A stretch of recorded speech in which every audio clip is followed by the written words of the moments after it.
Liftoff will start in T-minus 10 seconds. 10, 9, 8, 7, 6, 5, 4, 3, 2, 1. We have ignition. It's time! 17 seconds from Game 7 or from championship number 6. Jordan open. Chicago with the lead. I've got a piece of it. It comes off. The Chicago Bulls have won their 6th NBA championship. Tying run at second, 2 out. Palmero over the head of Jenks. Uribe charges, throws, out! And the White Sox have won the World Series. To the far side around the 8-yard line to Hester. Under it and to the middle with the 15 to the 20, breaks free to the 25 to the 30, to the outside, 40, midfield, 40, 30 to the coast, 20, 15, Hester 5. Oh! Touchdown!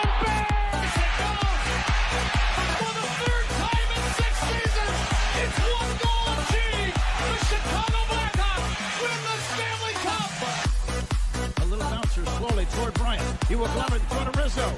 It's in time. And the Chicago Cubs win the World Series.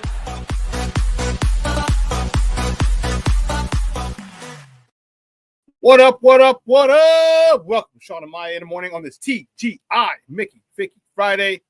It's the weekend, baby. And I'm your boy, the SuperBack, Shawn Sierra. Thanks for tuning in. Listen, if you're watching us on Facebook Live, well, then I guess you found us on Facebook. And if you're not following us on Facebook, what?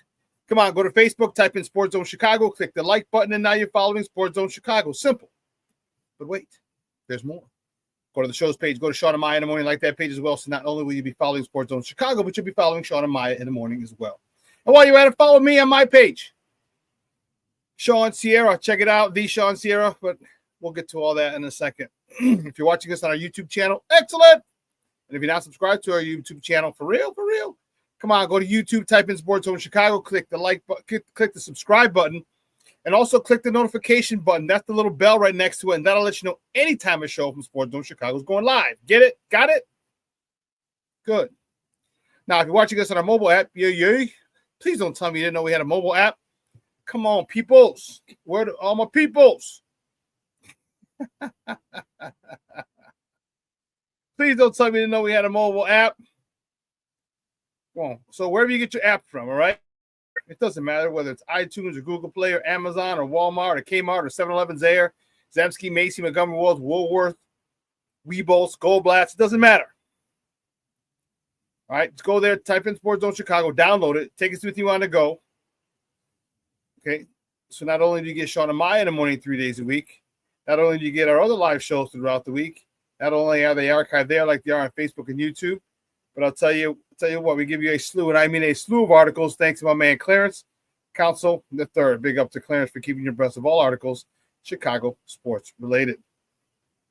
Now, watch this on our Roku channel. I like that kind of party, baby. And if you don't know, you better ask somebody. Sports Zone Chicago. We have our own Roku channel.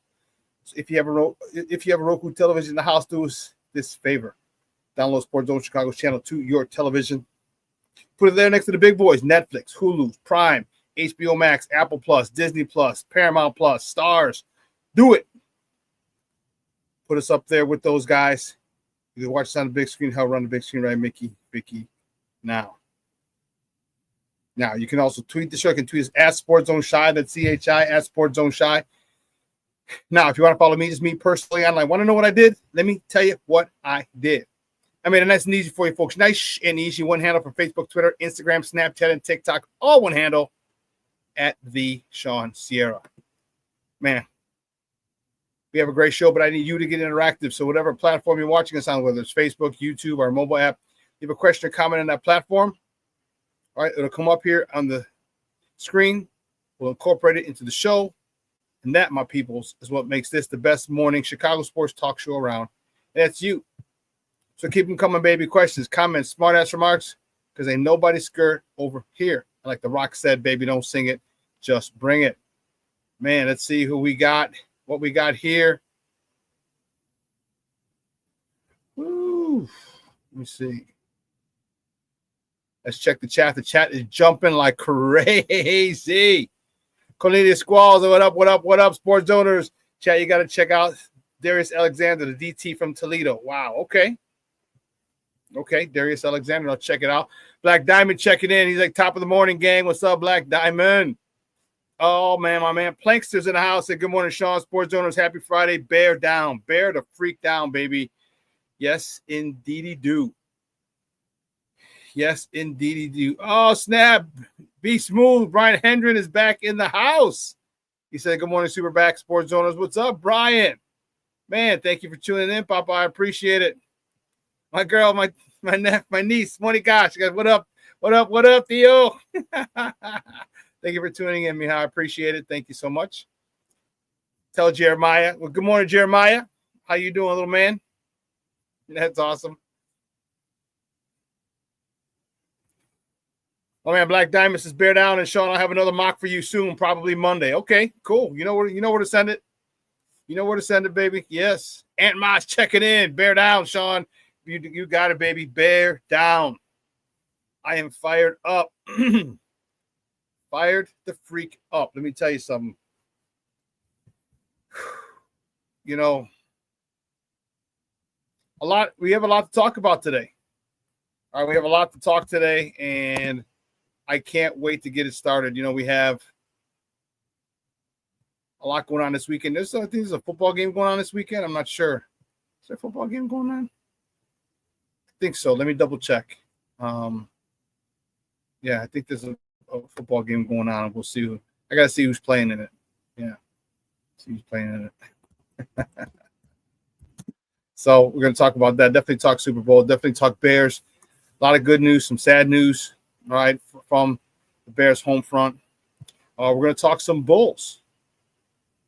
Okay, we're going to talk some Bulls.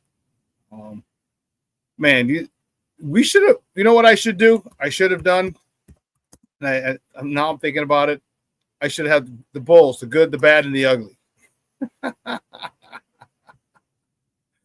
You know, because there's so many different storylines with the Bulls. And it gets frustrating when they act like a small market team, or they get a little too, I don't know, silly sometimes, man.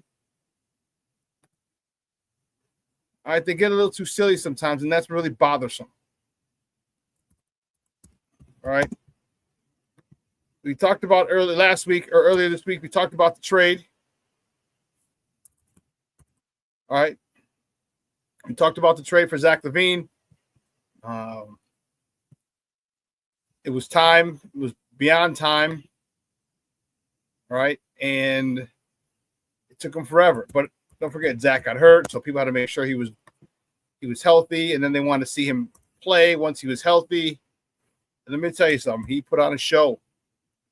He put on a show for a lot of people. And they finally made that deal. So we're expecting more trades to happen. A lot more trades. Well, definitely one. Definitely one. We're expecting to happen, and it didn't happen. And I was pissed. You know, I was really pissed.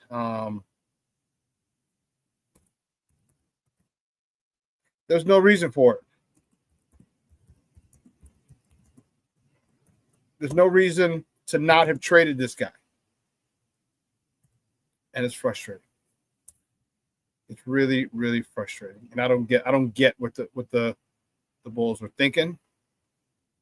I really don't. It smells, it's just like it's incompetence. Incompetence. And that's the crazy part. Is that this team continues to be incompetent. It continues to.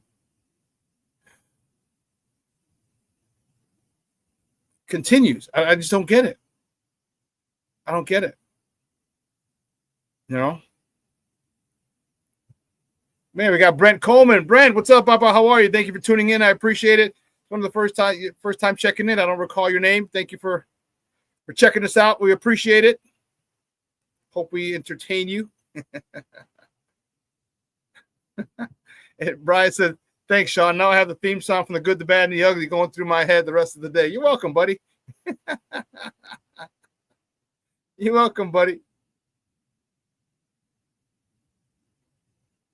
Who else? Oh, snap. My man, Armando Emeterio, Lara. Junior, he's in the house. Junior's in the house. That's what I'm talking about. Shode, he's checking in. That's what I'm talking about, baby. The usual suspects. I love it. Thank you so much for tuning in, baby. Listen, I don't know a lot about a lot, but I do know this. More of the usual suspects will check in as the show goes on. That, my peoples, I can promise you. That I can promise you. So, yeah. So at 10 o'clock, we have Evan Winter from A to Z Sports. We're going to talk a whole bunch of Bears. As I said, we got a lot to talk about with the Bears. I know they're not in the Super Bowl. They weren't even in the playoffs. They had a 10-game losing streak. But things have turned around. Things are looking good. They're looking really good for our Bears. We're going to talk some Bears, talk some Super Bowl with Evan.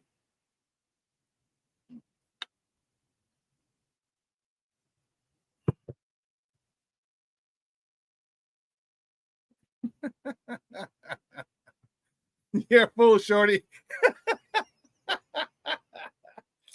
I don't know a lot, but I do know this. I love me some Shawn Sierra. Thank you, Shorty, man. I appreciate the love, dog.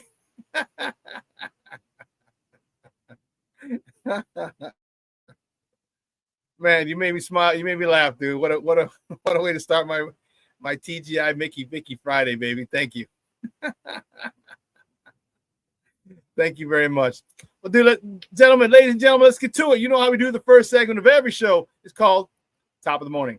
It won't come just when you want it.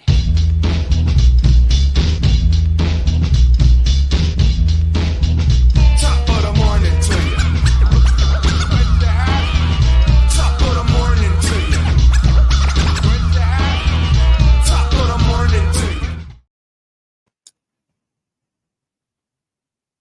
Gentlemen, ladies, gentlemen. Where do we go? We got to start. We have to start here. Wow. Sad news. All right. The matriarch of the NFL. The link from the beginning of the NFL to now. Virginia McCaskey passed away yesterday at the age of 102. Rest in peace, Virginia. She was a daughter of George Halas, who founded the NFL. Remember, he founded the NFL in 1920. The Bears in 1920. She was she was born 3 years after. So she's seen damn near everything in the NFL. And, you know, I just want to say that it was, I'd never met her. Okay, I never met her when I was working as an usher, as an anti-frame usher. But the way she led that organization with grace, she was just a powerful woman. She took over. She didn't want to take over it. Her husband Ed passed away, and then when her dad passed away in '83, she took over. All right, she took over, and there's so many stories you hear. She lived in Des Plaines. Okay, she didn't live in a mansion, just a regular old house in Des Plaines, nice little house on a quiet tree-lined block in Des Plaines. Never flaunted her money. She was a very humble lady because she knew they came from humble beginnings. Her dad was a pioneer, an entrepreneur who bought the Decatur Staleys for $100. Okay, so she went from that, flying around at the barnstorming tour with her dad, to owning a $6 billion franchise. All right, she was involved in a lot of the decisions. Up until a few years ago, she was revered throughout the NFL. She was revered in her neighborhood in Des Plaines. Frequently attended. She's a good old-fashioned Irish girl, right? Irish Catholic. Still kept going to church. Donated tons of money. An unbelievable philanthropist. Gave millions and millions of dollars for kids to go to college. And if you listen to Jared Payton yesterday, it was tough. He was on the radio. It was tough for him because of the fact that he meant so much to her and his family. You know, his dad, Walter Payton, my favorite Chicago Bear player, was her favorite Chicago Bear player of all time. Brian was one, I think. Walter was one. Brian Piccolo was her second favorite. Okay, and Peyton and Jared told us a story yesterday, which was awesome. He said he didn't believe he had ever said this story or told anyone the story, but for his wedding, she was invited to the wedding. The reception, he said he got married in Florida. He didn't get married. He got married out of state, but the reception was here in Florida. It was at Soldier Field. It was in, the hall. I don't know if it was one of the rooms, one of the Midway Center or whatever. But anyway, it was in Soldier Field. It was just in there. And he said, who shows up? Virginia McCaskey. And it meant a lot to him for her to show up. And then the story, this was a phenomenal story. This is a phenomenal story. So then people wanted to go take pictures in the seats at Soldier Field, but the lights were off. And they asked the people, and they were like, well, we can't do it. We didn't get approval from the city, but blah, blah, blah, blah, blah, whatever. He heard about it, I don't know if he went up to her and said something or someone else said. So she went out and said, turn on the lights. And they turned on the lights. That was dope. So people could take pictures inside of Soldier Field. So, I mean, I'm sure there's a trillion other stories. You said the way he made her mother feel, from one woman to another. Remember, Connie was from the South. She went to school in Jackson State with Walter. That's where he met her. So you get a girl coming from the South, coming to a big city in Chicago, it can be overwhelming. And she kind of looked out for her. In ways you probably many owners probably wouldn't. Okay, and or the daughters of owners, because he still owned the team back in '75 when Walter was drafted. And I'm sure there's tons and tons of stories. Phenomenal woman, raised 11 kids, 40 grandkids, 40 plus grandkids, and even more great grandkids. So, yeah. From everyone here at Sports Zone Chicago, our hearts go out to her, to the family. It's a difficult time for the family. It's also a difficult time for some people who, like Jared. Some people like Jared who were extremely, extremely close to her. It's got to be tough for Jared. It's got to be tough because that family means a lot to him. She meant a lot to him. George and everybody, they welcome them. And the way that a lot of the public just talks about George and everything, he hears it. He understands, and it's just got to be tough. And I just thoughts go out to people like that, like Jared and the Payton family, who were so close and welcomed into the McCaskey family. So, again, rest in peace to the matriarch of the NFL, Virginia McCaskey. Oof, that was a tough one. Going back to Wednesday, baby. Wednesday, the Bullies. Unfortunately, the Bulls had a rough one Wednesday in the Purple City, Minneapolis. Bulls fell to the T-Wolves 127 to 108. Kobe White led the way with 20 points. Josh Giddey contributed 19. Matas Bucelis, this rookie is awesome.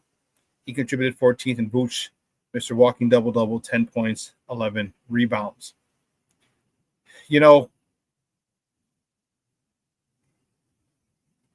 Given more opportunities because of the departure of Zach LaVine, Matas Bucelis has shown he's ready. He's ready for the big stage. The only thing he's got to do is get stronger.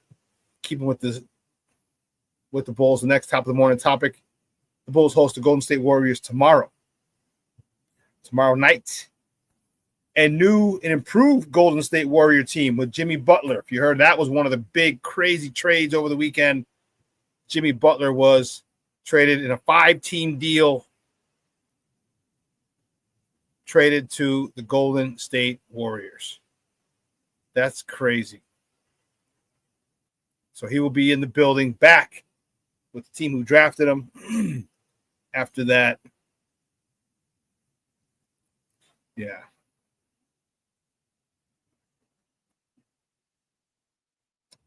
Moving on, the next top of the morning topic. Staying with the Bulls. The Bulls, during the game on Wednesday, made the announcement they have re-signed, they've extended Alonzo Ball 2 years for $20 million. 2-year, $20 million extension for Alonzo Ball. I like this and I don't like this. Okay. 2 reasons. One, I like it. I think his basketball IQ is through the roof. His defensive play through the roof. His ability to get out and get the ball moving up court with his passing ability through the roof.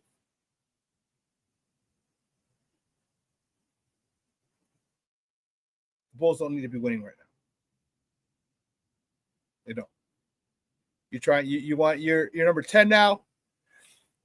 If I'm not mistaken, you have your first round draft pick. You have control of it, so it doesn't matter. But still, you want to get up as high as you can in this draft, because there are a couple of playmakers, game changers, franchise altering talent in this draft. And they have to do their best to keep staying in the lottery to get it. I love Lonzo. His story is amazing for his ability to come back from what he came back from. That in itself is crazy and amazing.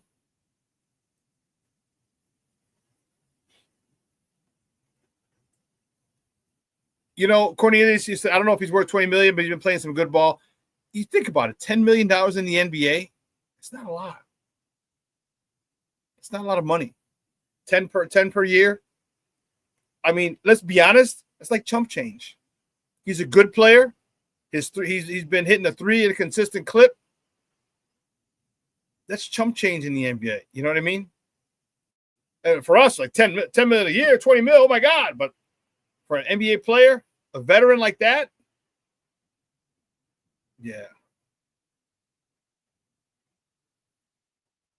Yeah. To me, that's nothing. That's nothing.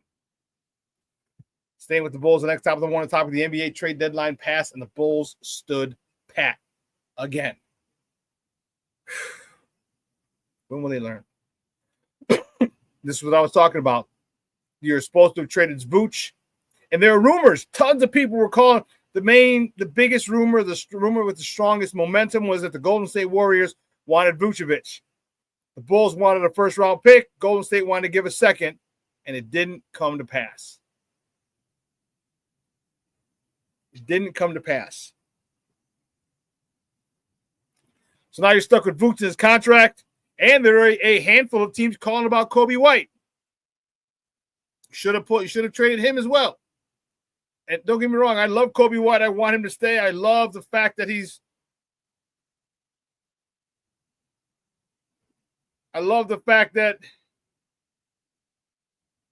developed. That's what I really like. The fact that he's one of those guys that they develop. How many times have we talked? The Bulls don't develop. They don't develop any players. Guess what? You can't say that. We can sit there and point at Patrick Williams. You can sit there and point at Patrick Williams, but if you're going to point at Patrick Williams, you better point at Kobe. You better point at Ayo. You better point at Julian Phillips. You better point at Dalen Terry. These are all guys that have developed. We can see the development. We can see how much better they've gotten. Dalen Terry, come on now. Come on, there's no way, I don't care what you think, whatever agenda you have, there's no way you can watch Dalen Terry play today and say he hasn't improved from the last 2 years. No way you can say that. None. Now, he needs to get in the weight room more, yeah. But he's improved and we can see it. There's a thing called the eye test.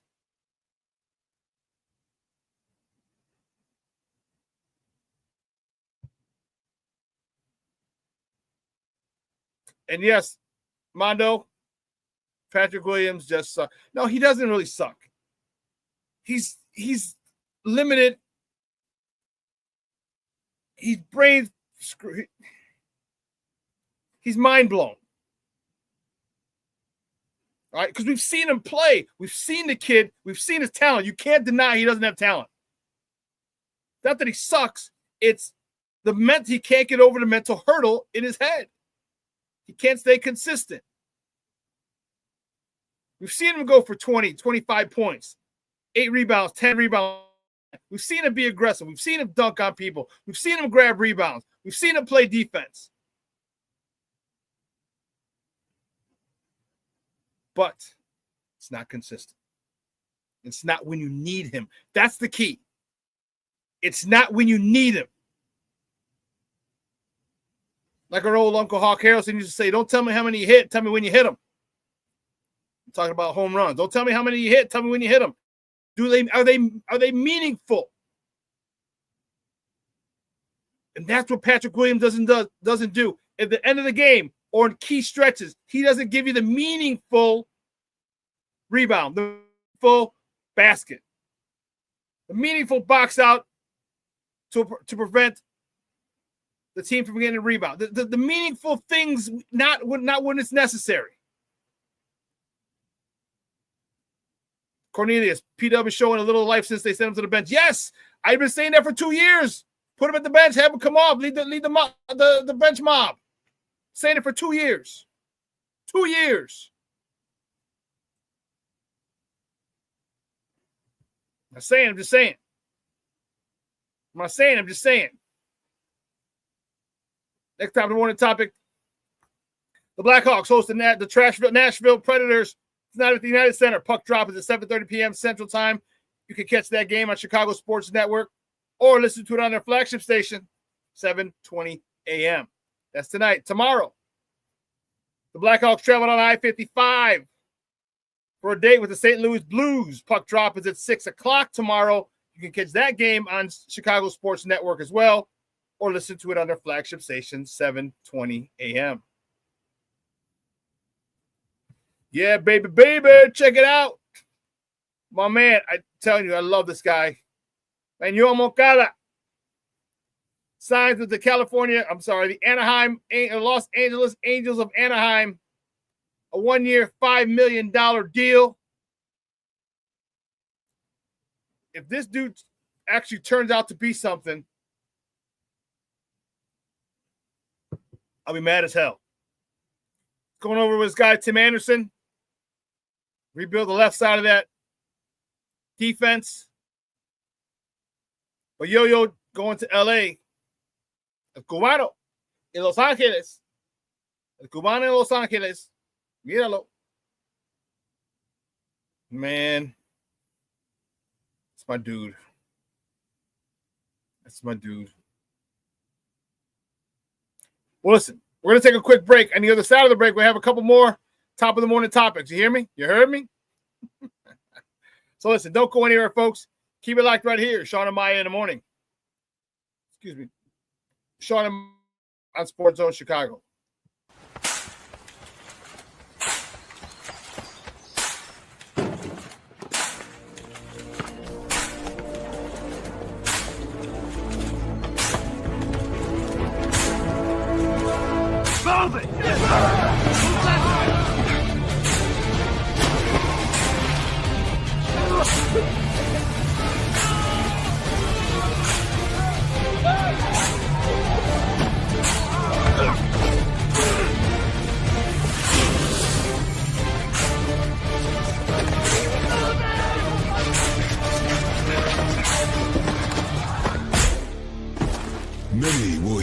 calling.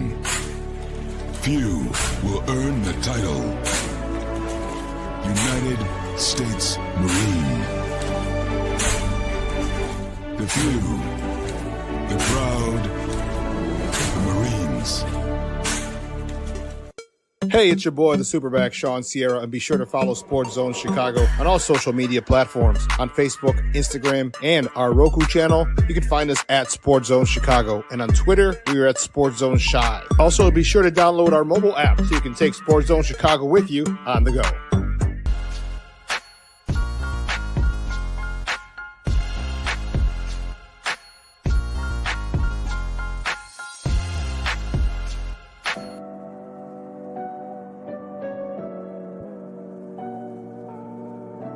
How do you take care of your mind health? For my mental health, I meditate in the mornings. I have my dogs. They're the best. I just find ways that help me just relax. Finding things that make me happy, like being close to my family. I meditate a lot and read books. I have hobbies outside of the game. I'm able to switch off. I'm able to turn my brain off from the game of basketball. Your mind health matters. Your mind health matters. We are looking for a few heroes, mentors, trailblazers, innovators, a passion to change lives, spark curiosity, open hearts, and awaken minds, help students answer the question, who am I? This could be your calling, but this is no job. It's the journey of a lifetime. Be a hero. Be a teacher. Mental health and learning disorders don't discriminate. 17 million children and adolescents in the United States live with disorders like anxiety, depression, ADHD, and dyslexia. Less than half get the help they need to thrive. Help the Child Mind Institute change these children's lives. Visit childmind.org.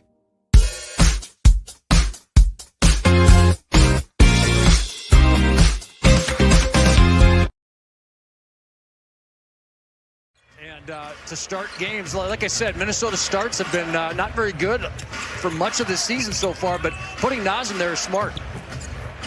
Nikola Vucevic, a little step back. Ideally, Kobe's a scoring guard. He's almost 6'5". He can get to the basket, and he's also got that three-point range. So I think right now with Giddey and Lonzo Ball playing the point, nice drive there. Year's end, and the Bulls gave up a very popular player in Alex Caruso to acquire him. And we'll see what the price is going to be to keep him in a Bulls uniform. But he trade Draymond Green and Jimmy Butler in the same starting lineup. That's going to be spicy. It'll be fun to watch. Giddey in the paint, nice floater. Capable of, but he seems pretty comfortable with what can bring him success and help the team. Kobe pushes off Conley, sets up Modest Buzelis. Look out below. Welcome back to Shawn and Lai in the morning on Sports Zone Chicago. Those clips courtesy of Chicago Sportsnet, CHSN. That was Wednesday. Bullies. Minneapolis. Man. Yes. See, check it out. Check it out. What else we got? Rick Gonzalez. What's up, Papa? Thank you so much for tuning in. It's the first time I've seen your name in here. I appreciate it. Oh, snap. Okay. You said you found out about it because Shorty mentioned it last night. Shorty, thank you. Mr. Shorty, I really, really appreciate it, man. Thank you so much. I appreciate it. Man. Hope you're not entertained. I hope you will be entertained. I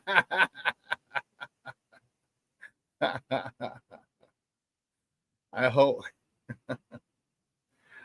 Yes.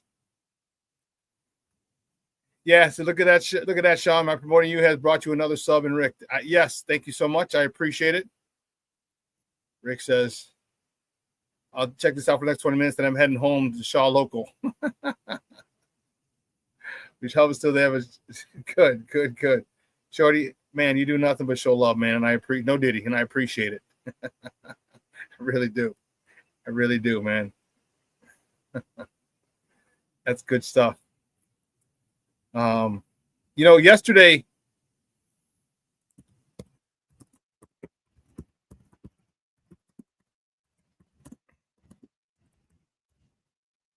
This was dope. This was dope yesterday. Yesterday was awards night in the NFL out in Nolens. And let me tell you, it was stars were there. When you're Super Bowl week, we're trying to get down to Radio Row.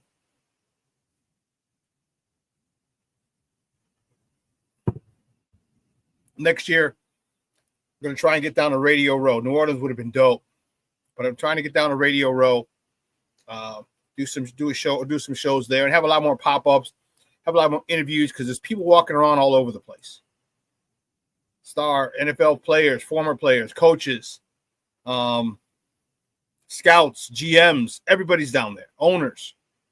Just got to get a guy who's willing to go out and do the hard work. Say, hey, we'd like to interview you over here at Sports Zone Chicago. Would you mind coming over? Blah, blah, blah, blah, blah, blah.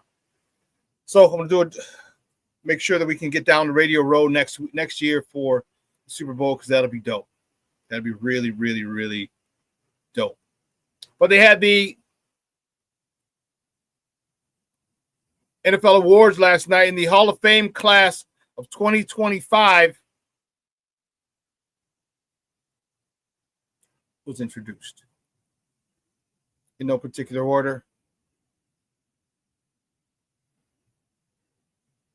Eric Allen, defensive back for a couple of teams, but he was most known for his time with the Philadelphia Eagles. One of the best cornerbacks in the league at that particular time. Jared Allen. All right.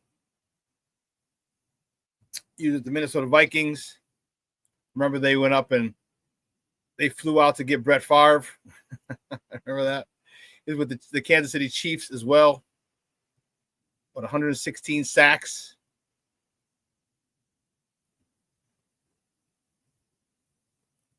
Antonio Gates. It was cool. LaDainian Tomlinson introduced him yesterday. Brought him up to stage. His teammate, guy who really, one of the tight ends at that time who revolutionized the tight end position. Remember him, Tony Gonzalez, played around the same time.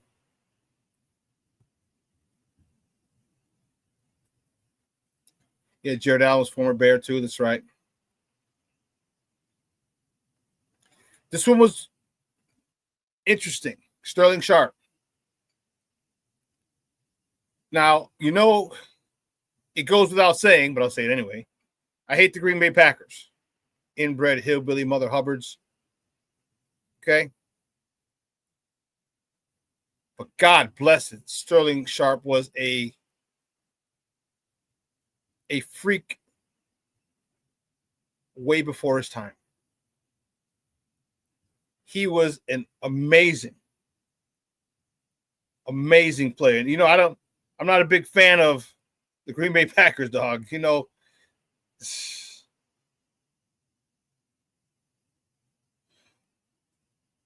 but this guy over here, all right, 6-time Pro Bowler.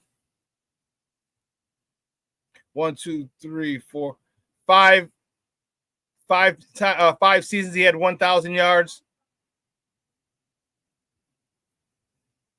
Another season he had 960 yards. His rookie season was 791 yards.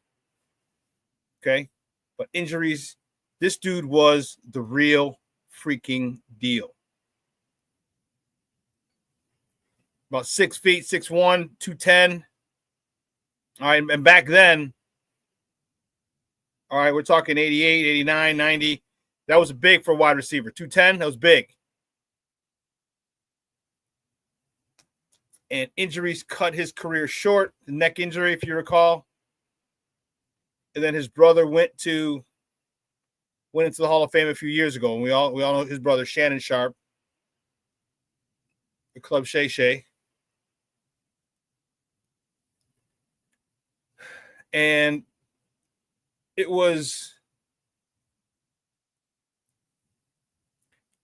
like this guy. despite the fact that he played for Green Bay. I liked Shannon Sharpe. And the fact that he hadn't gotten in, it sucked. And I was wondering if he would get in. I'm grateful that he is, because now there's the first set of brothers to be inducted into the Hall of Fame. And if you ever listen to Shannon, Shannon says he's in a very unique position. Probably the only person in the Hall of Fame who's in his position. He said, I'm in the Hall of Fame and I'm not the best player in my family. I'm in the Hall of Fame and I'm not even the best receiver in my family. The amount of respect that he had for Shannon was crazy. The amount of respect that he had for him was unbelievable. Brotherly love, man, it was unreal.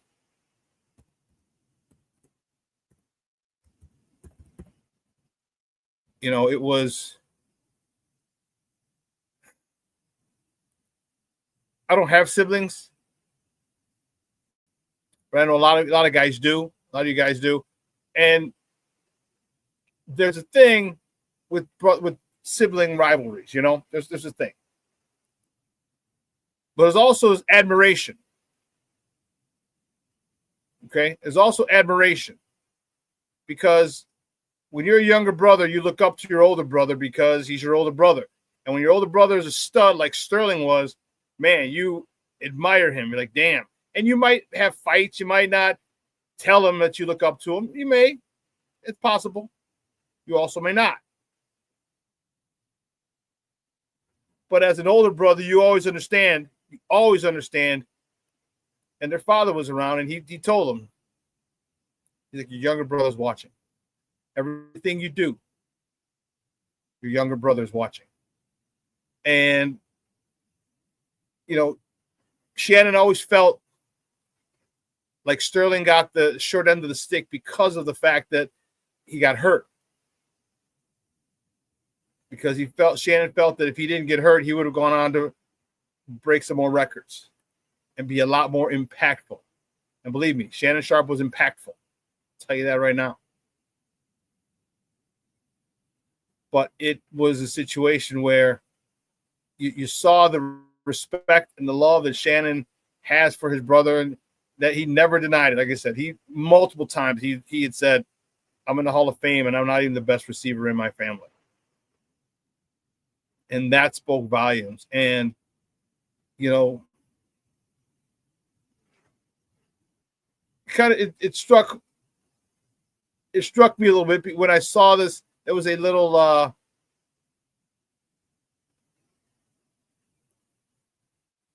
clip on social media where Shannon has Sterling come over to tell him the news.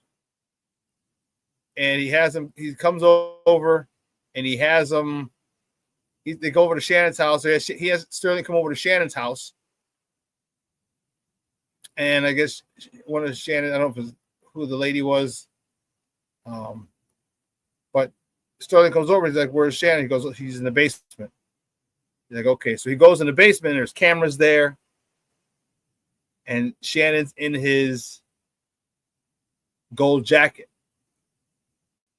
And he's in his gold jacket. And he's like, what's going on? He's like, congrats. You made it. Pro Football Hall of Fame. And Shannon was just like, whoa. Or Sterling was like, whoa. And it was this cool thing because of the brotherly love that they had for each other. And Sterling was like, man, he goes, like, you know, I can't believe, this is how I felt when you when you went in. And Shannon says, now I feel the same way now. And I just thought it was so awesome. Like I said, I know Sterling played for the Green Bay Packers and those inbred hillbilly hick mugs up there. But man, game recognizes game. And if you're old enough to see Shannon Sharpe play, he was Brett Favre's number one dude. And he was something special. let me tell you, he was something special. And, you know, I have no problem saying that. With all due, you know, I'm a Bear fan through and through. I bleed blue and orange.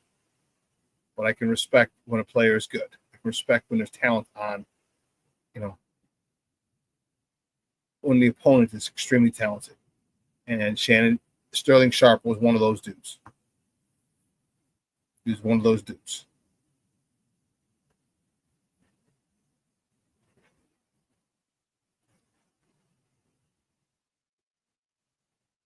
Yeah, Cornelius says Sterling was deserved it. He was a beast. Yeah, he was. Rick, I agree with you. Fuck Green Bay. I do. I agree with you 100%. But you got game recognizes game, man. And, you know, their story, I think it's the story of Shannon Sharp as well. Of Sterling Sharp. Because Shannon always tells a story. I lived in a 1,000 square foot house with a leaky roof. When it rained, it was wet in the house. And that was the one thing that they both wanted to do was get out, to take grandma out of there. They were raised by their grandmother. And so that was, yeah, so Green Bay can go to hell. But man.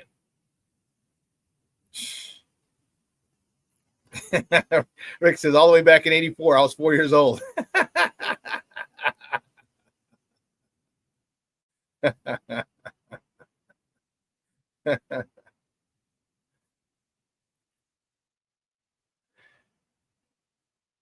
Thy and Smide podcast. How are you, Papa? Thank you for tuning in. I appreciate it. First time here. I appreciate you checking it out. Thank you so much. Oh, must be Carl's name, huh? I and some if I had bear down Carl. Plank says, okay. Cool. Yeah, so that Hall of Fame class was a little underwhelming, I could see. Oh, Dan is you. Oh. No, Rick. We're on Monday, Wednesday, Friday, 9 a.m. to 11. He said, Carl is easier to say than my disgusting screen name. Rick was asking, is this show on every day? No, we're on Monday, Wednesday, Friday, 9 a.m. to 11 Central time. And some of the other things, I was how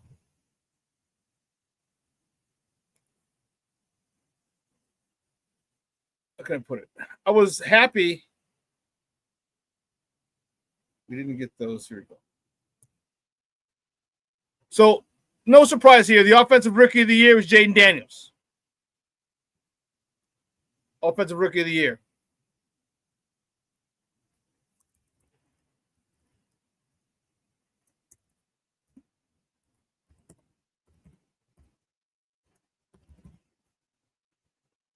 He deserved it. No ifs, ands, or buts. He deserved it.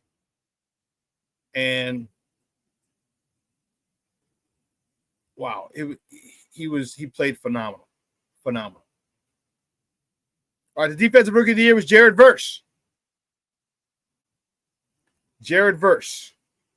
He was there at 9. He was there at 9.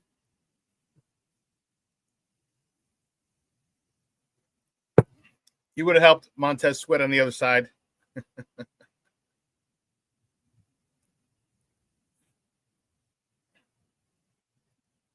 Coach of the year was Kevin O'Connell. It makes sense.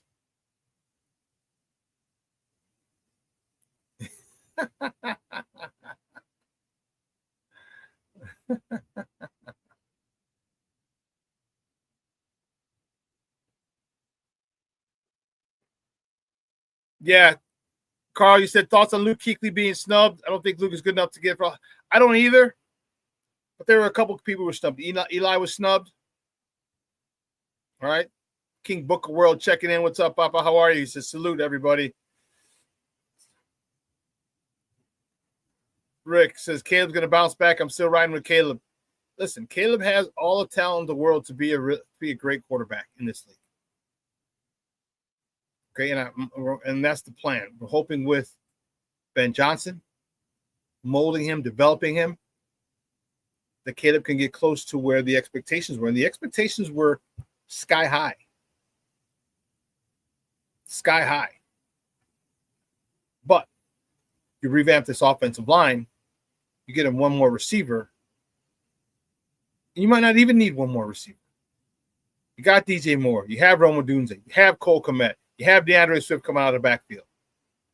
You got a lot of nice weapons. Tyler Scott, now's your time to step up. Shorty says, Jaden Daniels lost me $7,000. F Jaden Daniels. Don't you mean Shane Waldron and offensive crew lost you $7,000?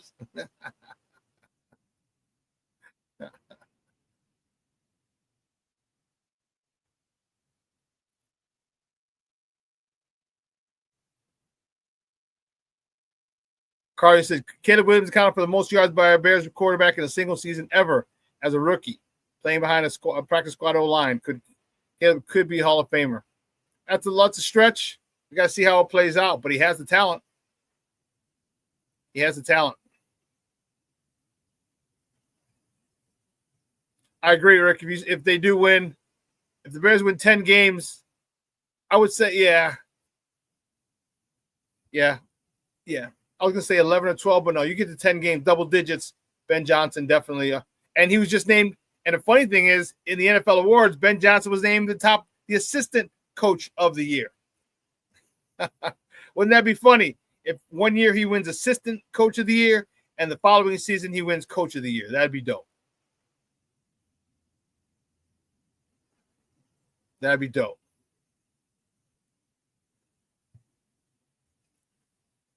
Yeah, Carl, like if you take away Eli's 2 Super Bowls, he's worse than Rex Grossman.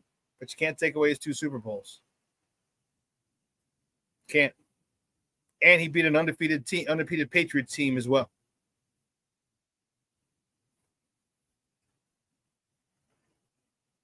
Undefeated Patriots team.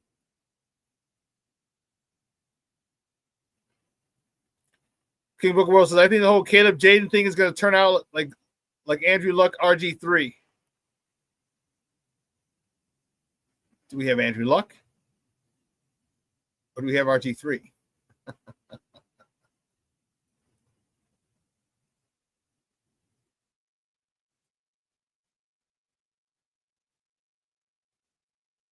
Carl says, one more receiver. Rome Odunze will end up 2025 as a top 10 wide receiver in the NFL. Place a bet on that. Bet us. Okay. I'd be disappointed if he was. Truth be told. I'd be disappointed if Rome was a top 10 receiver and DJ Moore wasn't. Because DJ Moore's your true number one. Highest paid Bear, and he better go to him. But he's building a relationship with Rome. I'm telling you. I don't feel that DJ Moore and Caleb Williams are vibing. I don't think DJ Moore likes Caleb Williams. You can sit there and they can try and play it down because they're not going to say that publicly. That's just how I feel. Just listening to the way DJ Moore talked about him the other day when they were there for the press conference. And DJ Moore, and I know they sat next to each other, but DJ Moore came down the stairs and Caleb Williams didn't even dap him up, didn't say what's up, nothing to him, just walked right by him and right to Rome Odunze. That's just my opinion.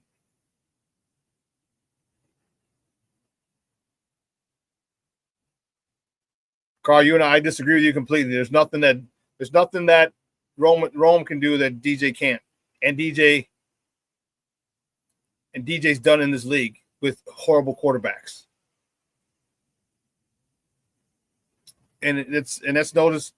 I mean, we haven't seen the only thing he doesn't have that Rome has is height. He is about a little over 6 feet. He's a little taller than me. a little taller than me. Rome 6'3". You don't see that either, huh? King Booker World. It's just funny you say that, Shawn. I don't think they like each other either. Yeah.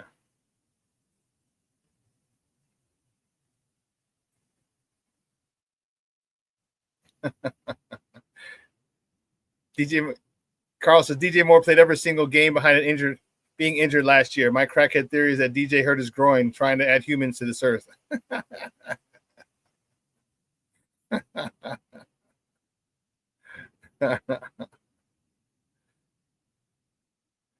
That's funny.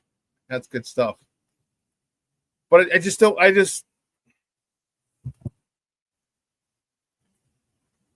think it's gonna. I think you have two number one receivers, but I think 1A is DJ and 1B should be Rome. I just think that.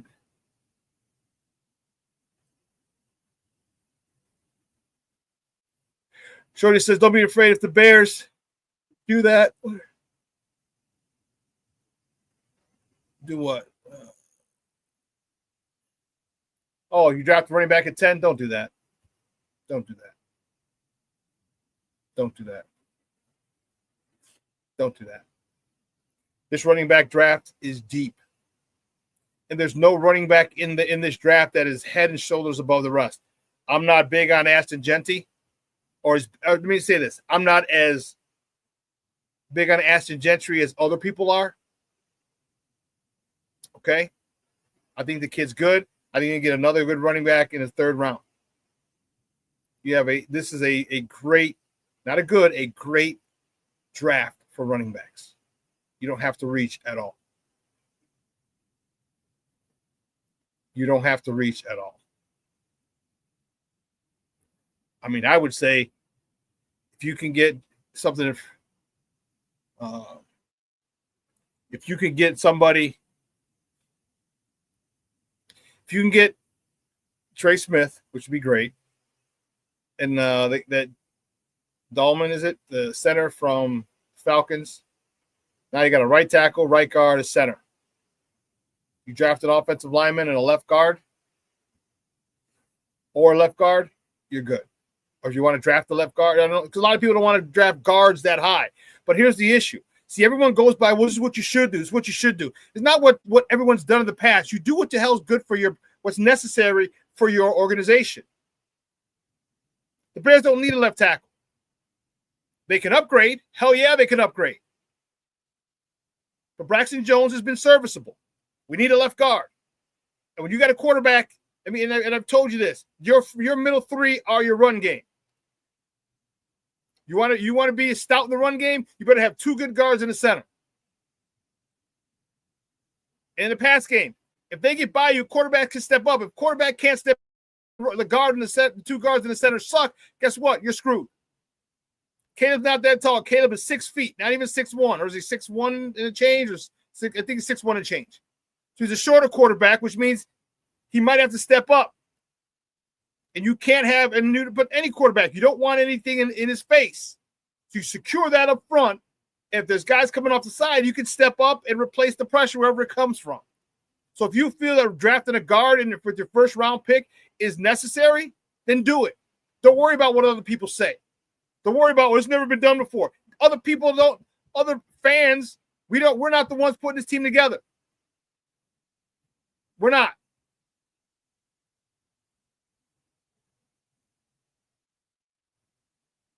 So if you need to draft a guard, draft a guard. If you want to upgrade from Braxton Jones, then upgrade from Braxton Jones. But if you get, and there's so many different ways to go with that, and I know a lot of people don't like to draft guards that high. You do what's best for your organization, and that's what the Bears need to do. So here's what we're going to do. So we're going to do what's best for our organization. We're going to take a real quick break. All right. On the other side of the break, we're going to welcome my mans and them. He's the head honcho over there at A to Z. He's Evan Winter. Covers the Bears. Excuse me. We're going to talk to him on the other side of the break. So keep it locked right here, folks. Shawn and Maya in the morning on Sports Zone Chicago.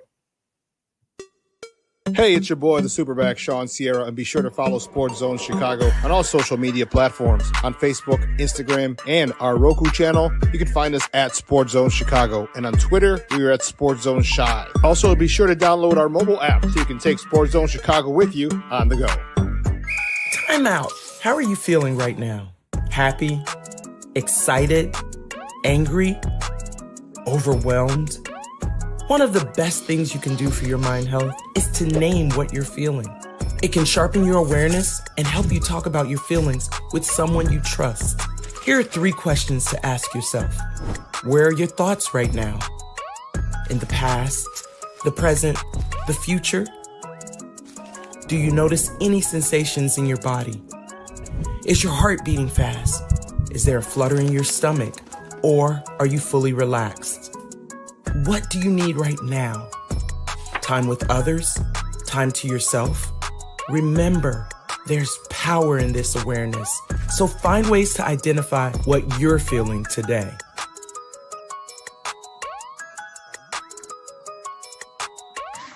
Hi, guys. Hey. Hi, Megan. Hey, Jessica. Megan, you're a tramp. Brian Fitch told me you guys made out. Everybody knows. He said your breath smells like garbage. And he almost puked. He says you're the most desperate girl he knows, besides your mom. How many boyfriends does she have anyway? Lots? Your makeup makes you look like a clown. That zit is huge, zit face.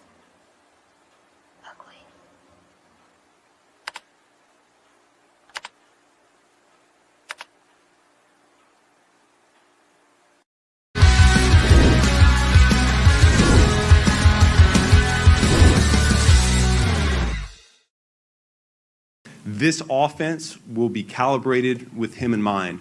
We're going to build this thing. This is not simply a dropping of a previous playbook down on the table and starting there. Nope. We're ripping this thing down to the studs, and we're going to build it up with him first and foremost, and then with the pieces around him next. I really look forward to challenging him and pushing him, as I said before, to continue to grow and develop. Yeah, I think offensive line is certainly an area that we need to get better play from going forward, something that Ryan and I have already talked about.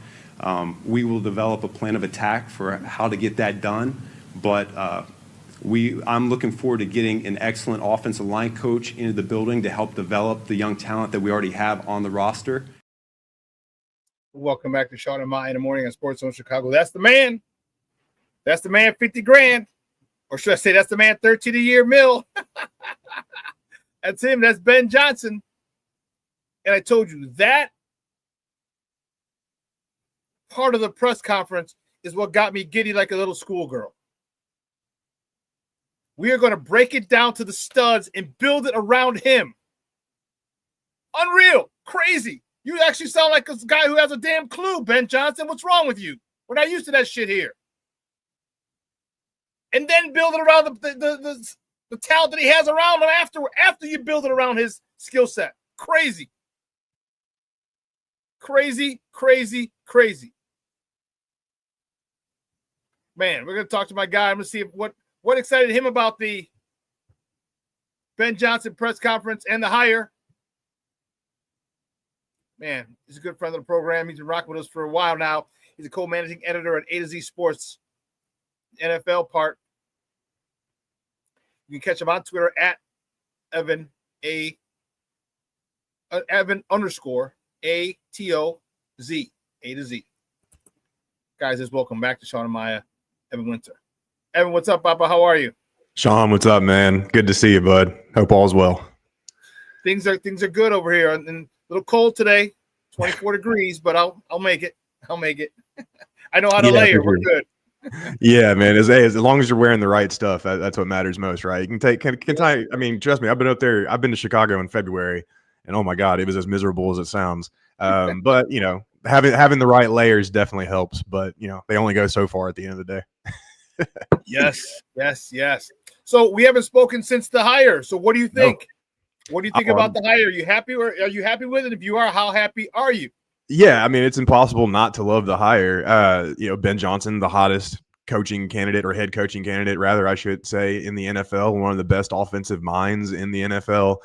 And it's not just his resume, it's his process and his philosophy. I mean, obviously we saw a little bit of it in the opening B-roll that you just played, but this guy does things the right way in terms of building a team and building an offense. And he realizes it all starts up front. I mean, what was it that we talked about last year going into the season was, sure, they got Caleb Williams, the Bears made all these moves, but the one thing that could hold all of them back outside of Matt Eberflus, obviously, but the one thing in terms of player personnel that would hold them back if it doesn't work was the offensive line.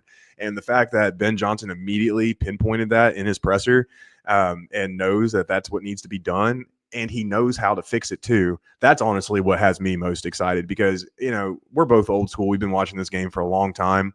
I'm somebody who believes, I mean, I know a lot of people believe this, so it's nothing like world breaking, but it all starts up front. If you can't get it done on both sides of the ball up front, you're not winning many games.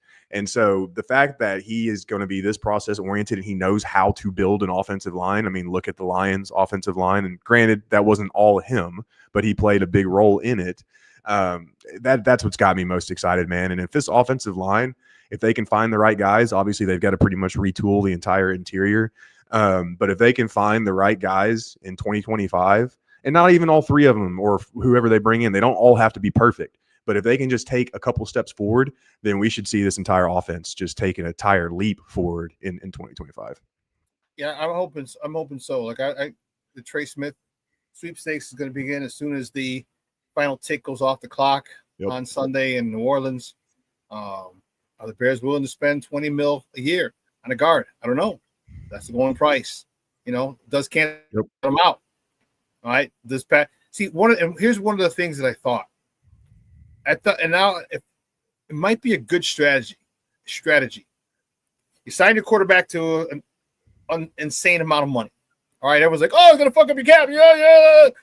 It doesn't really, because you can always restructure. And that's, I think, and I wonder if that's what they did. Okay, we can restructure, and maybe they spoke with them and said, "Hey, listen, we're gonna give you this, but we're also gonna ask you to restructure if we need this, if we need that, if we need this."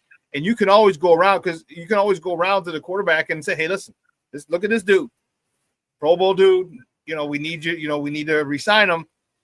Maybe that's what the Chiefs were thinking, long term. Now that's crazy thinking, but maybe it is because how do you let that dude out?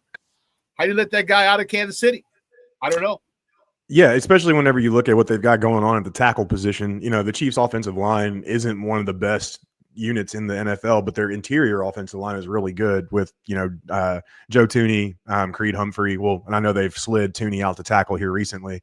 But with Thuney, Humphrey, and Smith, I mean, that's one of the best interior trios that, you can have in the NFL. And the wild thing about Trey Smith too, man, and sorry if I'm telling everybody stuff they already know, but I still find this fascinating about his career, is, he almost had to quit football when he played at Tennessee because of blood clots, and they actually came back at a certain point, and that's what knocked him down into the sixth round of the draft, and it's just that to me still blows my mind because he was completely cleared from the blood clots and everything like that, coming out of college and going into the draft. So he's always been a really, really good player, and he's going to get paid one too. It's just a matter if the Chiefs can afford him. But if not, hey, send him on over. And the best part about Trey Smith is his run game is power, or his strength in the run game is power. He moves guys. He's a gap scheme guy.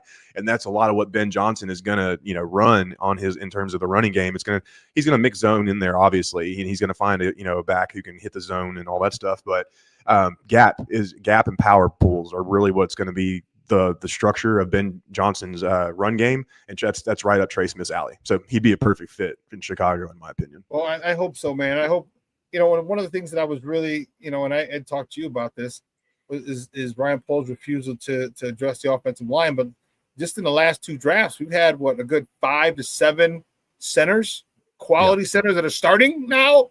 Mm-hmm. From, Cedric Van Pran to Jackson Powers Johnson to Pritchard to a couple other ones. You even got Graham Barton with the Bucks. I mean, he started all year last year. He was a first rounder, but still, I mean, and you've got the one kid, can't think of his name right off the top of my head, but he's catching a lot of momentum, and he's out of North Dakota State.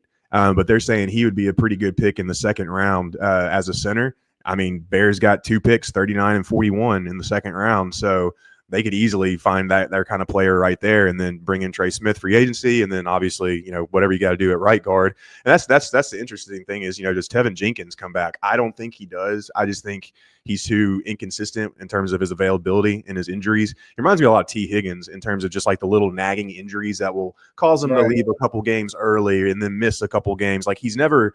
I mean, obviously he missed, a good chunk of his rookie year, if not his entire rookie year. If I can't remember the exact detail, but like he's never suffered with the neck situation his rookie year. Right. So then, 4 or 5 games he said. Yeah. So like outside of that, he's never had like any devastating injuries, but it's just these nagging injuries along the way, that kind of hold you up. And I think you got to find somebody a little bit more consistent in that manner. One of my guys, Brian, says, "Don't forget Frazier for the Steelers." Yes, he's another that was one. it. Yeah, that's awesome. So, and I hope people, whether or not you bring Tevin back, if you do, it still doesn't solve the problem because he's injured. You have to make sure whoever you find behind him is ready and capable of playing. So, with the top 3 picks, how would you go? Well, first with free agency, what would you get if you your way? What would you do with free agency? So I like the idea of Trey Smith a lot. So I would definitely bring in Trey Smith if he's available. And the good thing about when you look at the Bears roster, I mean, their entire defense is pretty much intact in terms of starters. Yep. Everybody's back. And in terms of all the big movement, it's going to be on the offensive side of the ball, which is perfect for Ben Johnson because he's an offensive guy. He gets to help recreate things.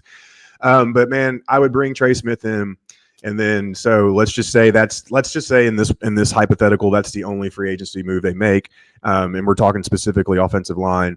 Then I would go in and I would draft Kelvin Banks out of Texas at number 10. I really, really like the idea of him playing guard early on and then bouncing out to tackle if something happens with Braxton Jones. Let's say, the Bears just finally feel like like you were talking about earlier, like they need to upgrade. Or let's say Braxton just has an all-pro year in 2025 and some team just steals him away from the Bears. Let's just say the Bears can't afford to re-sign him, whatever the situation might be. If something ends up happening with Braxton, then you can kick Banks out to tackle where he might be a better prospect long term. So boom, you've got guard taken care of in the short term, and then you draft the kid out of North Dakota State in the second round. So, and I know it's a little risky. 2 rookies on the interior offensive line. But with a guy like Trey Smith, who's experienced, a guy like Braxton Jones on the other side, who's experienced, those 2 rookies would be sandwiched in between 2 pretty solid players that could help kind of accelerate the learning curve. But in terms of offensive line, that's what I would do. If we're talking just entire big picture, man, it's tough because there's so many options out there in free agency that can really help on the offensive side of the ball, even at receiver. I don't think they bring Keenan Allen back. I don't think they need to. I think Ben Johnson's offense is going to scheme guys open enough to where you don't have to have a guy like Keenan Allen as your third option, right? You can have maybe a Tyler Scott or somebody like that who can pick up that role because, again, he's going to be getting schemed open. But I would probably try to find a decent wide receiver 3 in free agency. I would definitely try to find a tight end to help supplement Cole Kmet as well. And then on the defensive side of the ball, you can never have too many corners. I realized 2 of the corners on the Bears roster, Jalen Johnson, and then what's the other guy's name? Hold on. Eric Stevenson? No, Blackwell. Jalen Jones and Josh Blackwell. They're both restricted free agents. So the Bears kind of control what's going to happen with them in free agency. I think you re-sign those guys, add another, solid backup corner because you can never have too many corners, especially in the division the Bears play in. And then you try to get one more pass rusher because obviously you're going to lose probably most likely Darrell Taylor in free agency. But if they can find that guy opposite Montez Sweat, I don't know, DeMarcus Walker's serviceable. He's doing all right. Austin Booker's up and coming. But if you can find that one guy opposite, Montez, then that would just be absolutely dynamite in my opinion. So that's kind of the layout of what I would do with free agency and draft. Guys, we're joined by Evan Winter, co-managing editor at A to Z Sports, talking Bears football here on Shawn and Maya in the morning on Sports Zone Chicago. One of the guys said, what about Amagaji? How do you feel about him? I'm okay with him. If you move him to guard, I am more than okay with him. tackle. He was out of position. He wasn't properly developed. He came in hurt. He missed a lot of time. I mean, it was just a cluster mess with him, dude. Like, first of all, he's from a 1AA school from Harvard, all right, from a small school. The town is where it is. Then he comes in hurt. Like, come on, you can't. And then you throw him out there without properly being without proper reps and everything. It was a disaster waiting to happen, and boy, did it happen in a nasty, nasty way. So there's a possibility. I think he might be the guard we need. He might be, and that would be phenomenal if we get Trey Smith and then Kirana Magaji does well at the left guard. That would be huge. I assume you're going to put Trey Smith next to Darnell Wright, his college teammate. Right.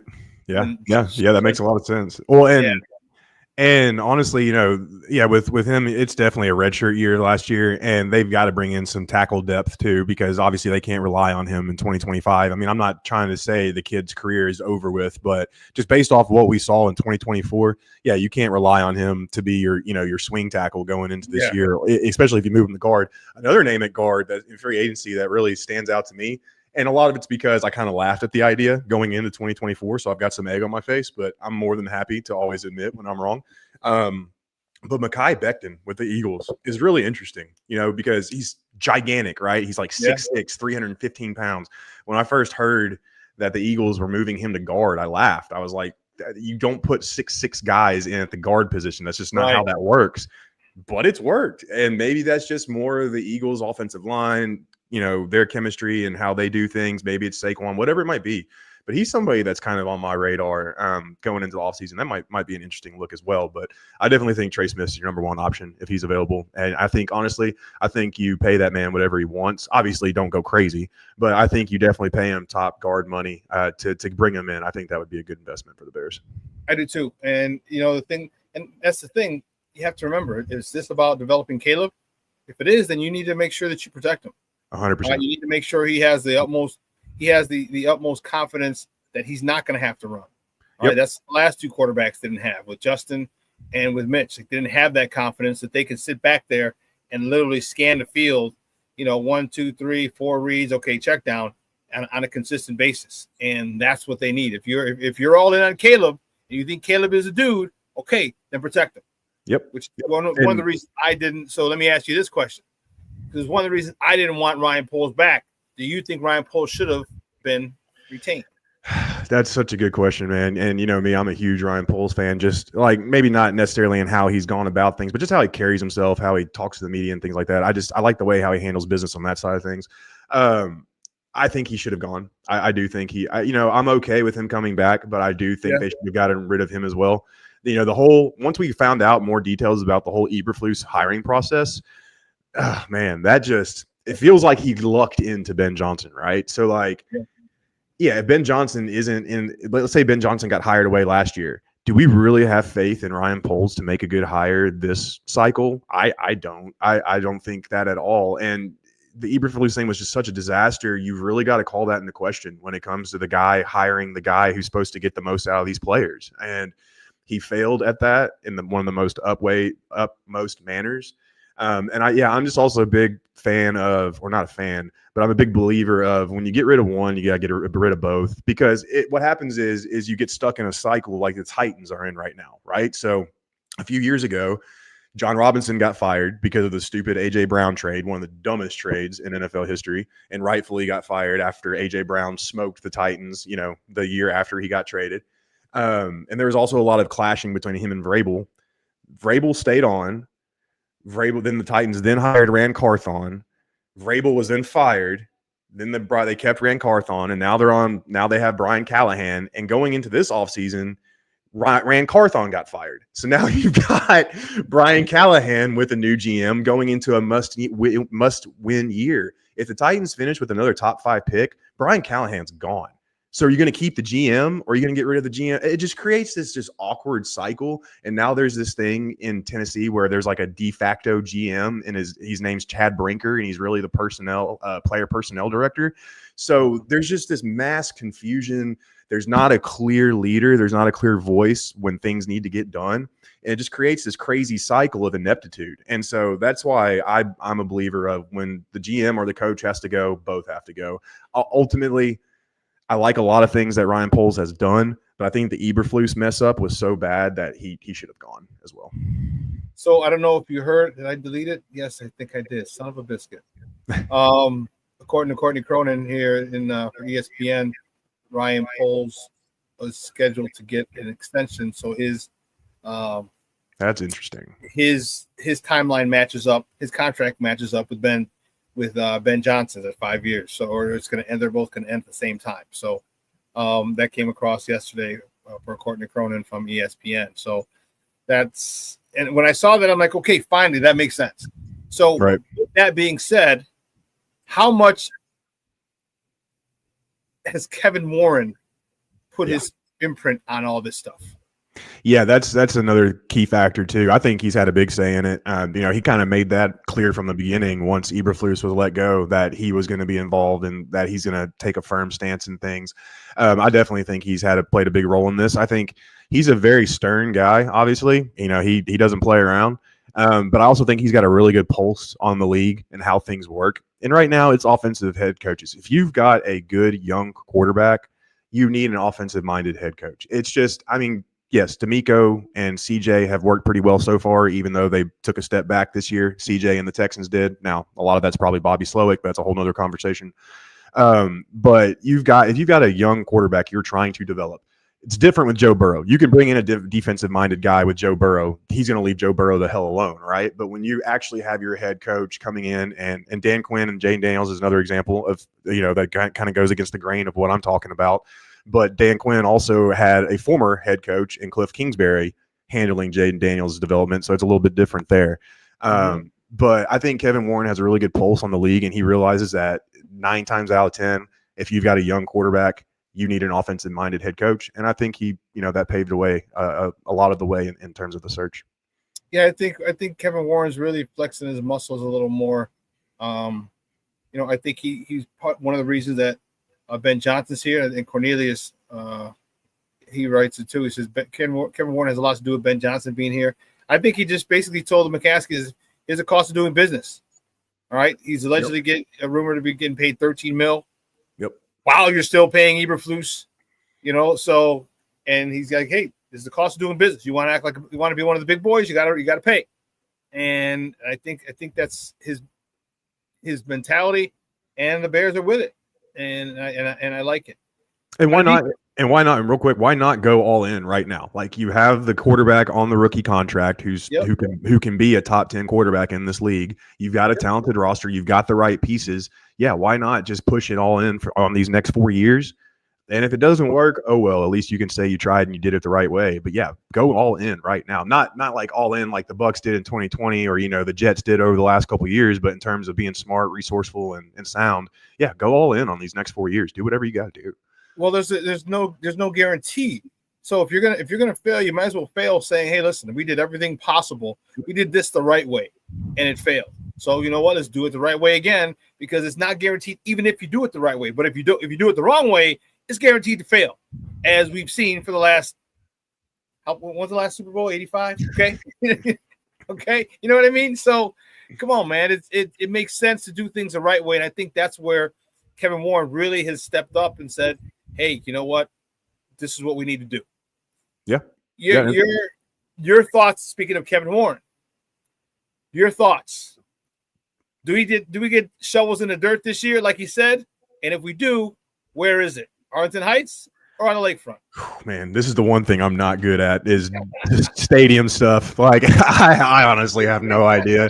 I think with all the excitement, and I'm not trying to link everything back to Tennessee, but it reminds me of the Titans. I'm out of Nashville, obviously, but right now they're building their new stadium, and one of the biggest things or one of the biggest talking points around them right now is like, how do they sell tickets for the new stadium with the current state of the team? The team sucks, right? The Titans are awful. Like, they have no direction. So how do you promise your fans, or how do you sell tickets and stuff like that to your new stadium with this product that's currently on the field? I think the Bears obviously have a lot more promising product to put out than the Titans, obviously. So it wouldn't surprise me if they go ahead and try to capture this momentum and they break ground this year. So if I had to say, I would say yes, that we'll get it this year. I don't know where it's going to be. Like, that's the part I suck at. I'll just go ahead and say Arlington. But like, yeah, I think they'll realize, like, hey, we need to capture. Obviously, last year had a lot of momentum. There's a lot of good feelings going into the season last year. Didn't come to life. You had people are a lot more cautiously optimistic this year than they were last year. I think last year was just a lot more full-blown optimism. This year, people are a lot more cautiously optimistic, but I think there's enough optimism there for the Bears to go ahead and start breaking ground. Yeah, so I think we'll get it this year. I hope so too. And me personally, I want it on the lakefront. And everyone's That'd be talking awesome. about. Everyone's like, oh, well, you got this and this, and I'm like, stop the freaking Stockholm syndrome. I couldn't give a rat's ass about these billionaires making more money. I couldn't. Yeah. All right. I want to keep this shit in Chicago. I want to keep it in the lakefront. I want the north wall of that whole thing to be glass, so you can look out into the best skyline in the world. That would be sick. All right. Yeah. You can still build stuff that adjacent to the new stadium. You can have the museum. You can have a sports book. You can have everything, and the renderings they have are perfect. They have restaurants. The trains run right into it. It'd be awesome. I don't give a rat's ass if they can sell for more money. I'm not that shit. I couldn't care less. Everyone's like, well, it makes sense for them. Yeah, I'm a business Cool, sense. good Yes, for it them. does. But I'm not the one making the money. I'm not the one getting the billions. So I want it, convenient to me. As far as tailgating, hey, well, you know what? You might lose some tailgate spots, but you know what? The experience inside the game, inside the stadium, is going to be so much better. So everyone with the Stockholm syndrome, like, oh, they have to do this to be better. No. You're worried about what the money they're going to make. I don't give a damn. They're making their money anyway. I want it convenient for us. I want us on the lakefront. I want a whole bunch of stuff and everything else that accompanies the concerts, Big Ten football championship, Final Four, WrestleMania. I want all that shit downtown. I don't want to have to go to Arlington. Yeah, dude. Lakefront would be sick, man. That would be you want to talk about, yeah, I don't give a damn about the owners and their money either. But you would think that a lakefront attraction like that would pull in so many other people, so many more people, and not just Bears fans, just people like me as a general NFL fan. I would want to go to the stadium just to see that and be a part of that. You know what I'm saying? I mean, why not? That makes a lot of sense. That would be awesome. Bro, I know you got to run, buddy. Do me a favor, though, before you go, let everybody know where they can find you and your work online. Yes, sir. Always a pleasure talking to you, man. It's good seeing you again. But yeah, you can find me online, A2Zsports.com. We're about to launch about 4 or 5 new college teams. So we've already got about a dozen under our belt. Obviously we've got all 32 NFL teams. So more exciting times coming down the pipe for us. And then you can find me on Twitter at Evan_ATOZ, A to Z. Excellent, buddy. Hey, have a great weekend. And last question before we let you go. Gotta do the Who do you pick. got? Yeah, Who do man. you got? Just because I want to fret, I would love to see history. I would love to see the Chiefs three-peat. I know that's probably sticking needles in a lot of people's ears, but I'm going to pull for the Eagles, man. Even as somebody who's followed the Bucs my entire life, I have a deep burning hatred for the Eagles. But just for a breath of fresh air, and the Saquon Barkley storyline is just so good. He's just that dude has just been terrific this year. I would love to see him. Yeah, I would love to. Got a score? I'm going to do 23-17 Eagles. I think it's going to be a low-scoring game. I think both defenses are going to come to play. Okay. Yep. Okay, Evan with 23-17. There it is, Evan. And I'm going with you. I want the Eagles. I'm tired of the Taylor Swifties. Stay the hell out of football. All right, I'm tired of the calls they get. We've seen them. And it's very hypocritical because we had Mike here for the whole day for the 90s, and we got every freaking call from Michael. I get it, but it's not cool when it's somebody else. It's all right when it's us. So yeah, I want the Eagles as well. I'm thinking 27-24. It might come down to a last second field goal. Wouldn't surprise me if it happened that way. Yep. And hey, with the year Jake Elliott's having, last second field goal for him to kick it and win it, that would be a huge boost for him because he has not had a good year. So right, that would be awesome. Yeah. Hey, great stuff, buddy. Have a phenomenal weekend, man, and we'll talk soon. You do the same, man. See you later. Thank you. Bye now, guys. That's Evan Winter from A to Z Sports. Man, I appreciate his time. I know he had a run. I kept him a little longer. Sorry, Evan.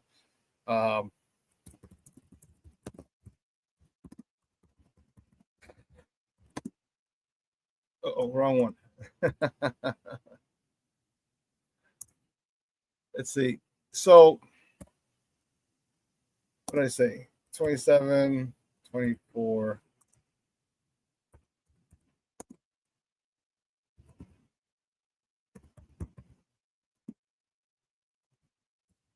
Here we go. This is mine. 27-24, Eagles. Fly, Eagles, fly. The only bad part about it is that Eagle fans are such jerks. They are such jerks. I think they feel they need to be jerks to live up to a certain standard. They're jerks.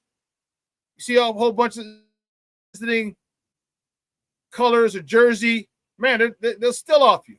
They'll fight you. But I'm done. Brian, yes, I'm done with the freaking Swifties.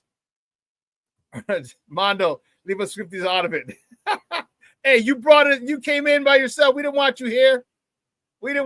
James Ford checking in. What's up, Papa? Good morning. Cornelia says, I want Mahomes and Andy Reid to make history. Okay. That's cool. I don't. If they weren't such little diva, they didn't get all the little calls. You know what I mean? Like, if there's a style, there's a style of football that I love. Okay, you go back to the 90s with the Cowboys. I love that style. They're punching you in the mouth. They were punching you in the mouth and taking that shit.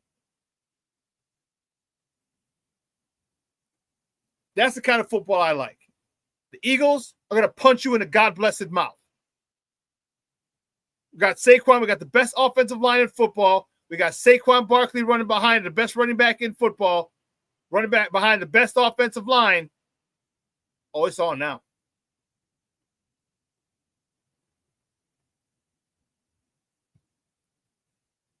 So maybe that's why DJ Moore doesn't get along with. Why Cornelius? What did I say? I'm not sure. I'm not sure what you meant.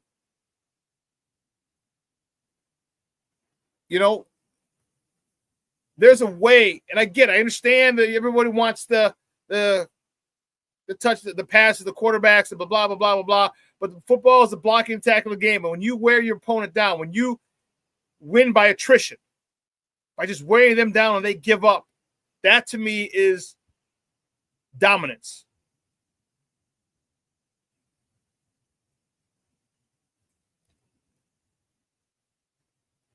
Oh, okay. You said maybe that's why DJ Moore doesn't get along with Caleb, because DJ's a Philly kid. Caleb's from the DC area. DC and Philly not get along? Okay. I guess that's my guy. My guy lives in the DMV. And two of my guys. One of my guys, actually, the Caleb's high school coach. We went to college together. Played running back at Holy Cross. We were in the same running back room. And then one of the basketball players at Holy Cross who graduated with me now lives in the DMV area. So I'll find out if DC doesn't really vibe with, Philly. But that's what I think. I'm hoping, and here's a factor that people will keep forgetting. I shouldn't say that. Some people have mentioned it, and it's a very valid point. Vic Fangio is a defensive coordinator. Vic Fangio lost a Super Bowl with the Niners. You don't know how many times you're going to be able to get back to Super Bowl. Remember, he was with Jim Harbaugh. I think Vic Fangio has a hell of a game. Black Diamond says, hey, Shawn, I said this earlier. Poles are going to stick with Jones at left tackle because we have Rochar as the O-line coach and believes he can develop him into a starting left tackle. Well, Braxton Jones is serviceable, especially on runs. We're going outside zone. He's serviceable. He's good. He's got quick feet. He's a serviceable. Hell, what's going in his third year now? Come on, man. You can win with him, but if you upgrade, I think he would be the last person that they upgrade because you got someone a starting caliber left tackle. Not great, but more than serviceable. I'll give him his props. More than serviceable.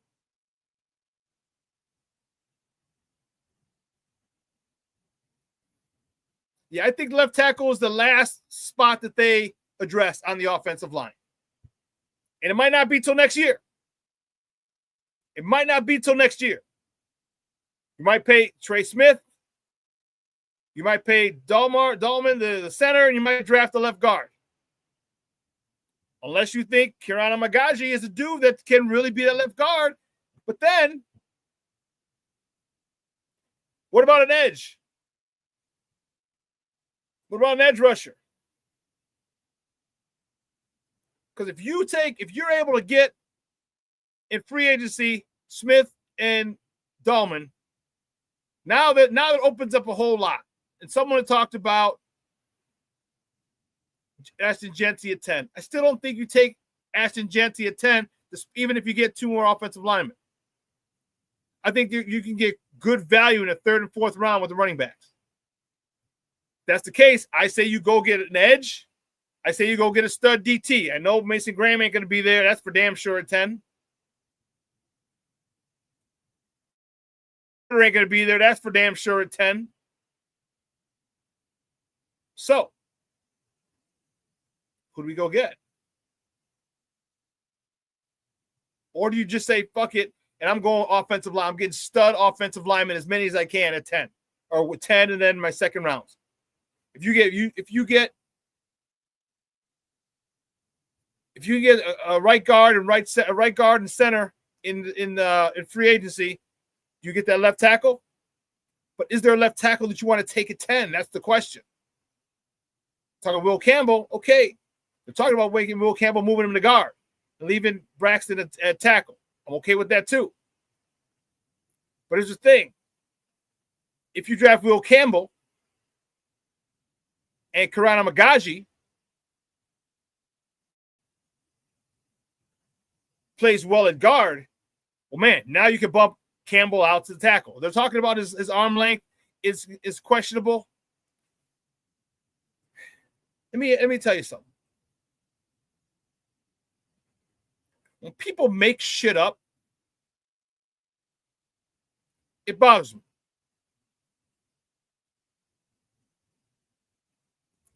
His arms might not be the ideal length.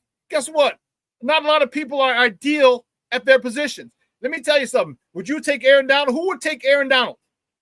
If Aaron Donald, remember, we almost drafted him. So the Rams snuck him in front of us. Well, they didn't sneak him, but they yanked him in front of us. He's only 6 feet. He's 6 feet, maybe 6'1". Not what you want in a defensive tackle. Nothing like you want in a defensive tackle. Not ideal. It's not about the size. Don't spare with me the numbers. Spare with me the stats. He's only 6 feet. His arms are 2 inches short. He's this. He's that. I don't give a shit. Show me the tape. Show me the film. Let me watch the film, and I'll determine whether or not this guy can play. I don't give a rat's ass if his arms are an inch short.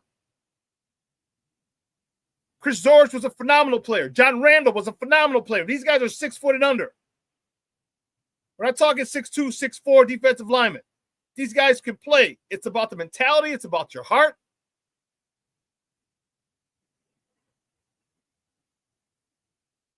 It's about what you do. Show me the tape. And if he played, listen, everyone's talking about it. He played in the SEC. He didn't play in the Big Sky. He's playing against guys who play on Sunday. He's playing against guys who are going to play on Sunday. And if he can dominate at that level, I have no problem with it. I couldn't care less if his arms are 2 inches shorter than, Tell him, Carl. Women don't care about me being a couple inches short. Your performance speaks for itself. That's what I'm talking about. Do you show up when it's game time? Are you a gamer or not? Obviously, Carl is a damn gamer. And so is Will Campbell.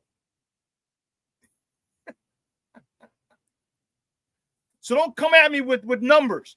I'll tell you, the guys who just come on today, don't come at me with numbers. Do not. Do not. I played this game a long time. I coached this game a long time. Don't come at me with numbers. Now, if you want to come at me with film, we can talk film. Cool. Let's talk film. Let's break down film together. That I can do very well. But don't give me numbers when you got a guy who's got a motor, when you got a guy who has heart, when you got a guy who's trying to get his grandmother out of a 1,000 square foot apartment house with a leaky roof. Don't tell me about numbers. Those are the guys I want to see.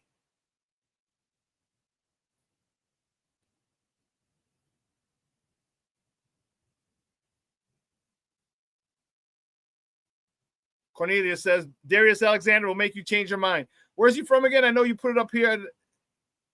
Toledo. Here it is. Like you said, Black Diamond. You got to check out Darius Alexander, DT from Toledo. I'll check him out. Once I start getting into breakdown of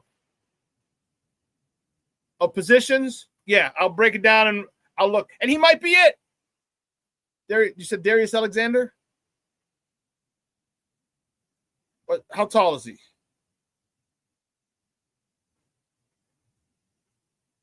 American football player. Here we go. Let's see. Third team ESPN. They'll give me his height and weight and everything. 6'4", 310. Okay. Okay.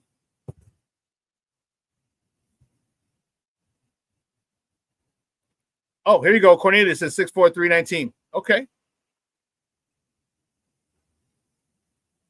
That's cool. That's cool. He might be that dude. He might be. I can't wait. Now I'm excited to go look at some of his highlights. Cornelius, I'm excited to look at some of his highlights. He might be that dude. Does your defensive line coach? Yeah, 310 instead. That's why you had 319. Carl, that's weird. I'm also 6'4", 319.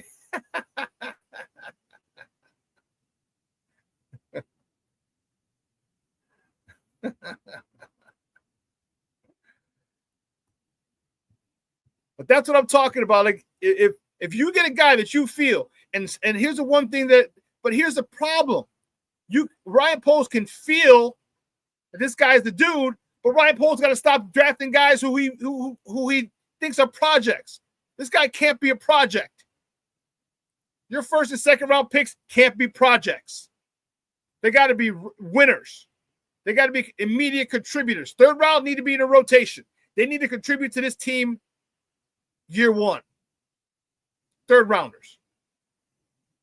After that, okay, if they don't contribute first round, that's fine. We can develop. Or rounds 1 through 3, no, they got to be contributors. One needs to be a starter. Second rounders need to be impactful in the rotation. Third rounders, same thing. Second rounders could be starters as well. All right, like Trey Smith. Trey Smith didn't start. He was a 6th rounder. Why? Because of the health issues. If you got blood clots, that's a whole nother thing. You can get rid of blood clots. It's all diet. It's really all it is. That's another podcast. That's another podcast. The health and eating podcast.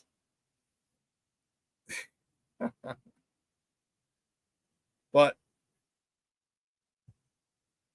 if you don't find an offensive lineman that you feel comfortable taking at 10, then you go get that D. If this Darius Alexander young man is the beast that you think he is, that he can be, then you go grab his ass. Guess what, Gervon? Competition. Guess what, Gervon? NFL stands for not for long. Or if do you find an edge? Do you find an edge that's up there? We'll see. I'm just saying, these decisions draft since last year, which last year was the most important draft.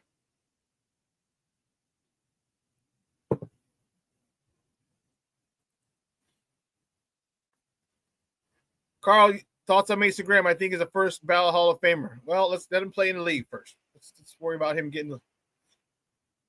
Let's worry about him playing first, getting drafted. See how he plays.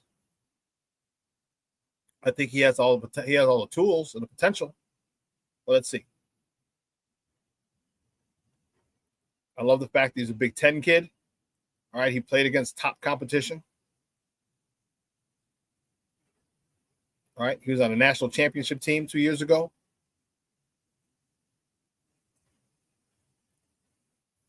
He can be a player. I am very reluctant to say anyone's a first ballot Hall of Famer in college.